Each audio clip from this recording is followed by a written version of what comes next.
Hi friends, ఈరోజు mushroom biryani చూద్దాం. ముందుగా మష్రూమ్స్ తీసుకోవాలి. ఆ తర్వాత పుదీనా కొంచెం, కొత్తిమీర కొంచెం, దానికి మిర్చి అలా తీసుకొని కట్ చేసుకొని పక్కన పెట్టుకోవాలి. అల్లం మిర్చి పేస్ట్ పక్కన పెట్టుకోవాలి.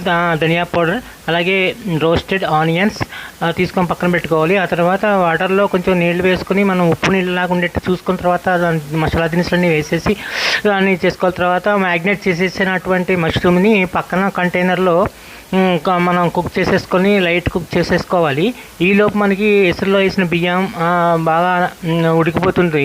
ఉడికిన బియ్యాన్ని తర్వాత తీసేసి 90% ఉడకాలన్నమాట. చికెన్ అయితే మనం 70% సరిపోతుంది. మష్రూమ్ కాబట్టి 90% ఉడికినటువంటి బియ్యాన్ని అలా రైస్ని అలా లేయర్లా వేసేసుకొని మధ్యలో పుదీనా అవన్నీ ఫ్రైడ్ ఆనియన్స్ అన్నీ వేసేసుకొని రెడీ చేసుకొని మనం దమ్ పెట్టుకోవచ్చు, లేదా మామూలు ఉంచేసుకోవచ్చు. అంతే, రెడీ అయిపోయింది.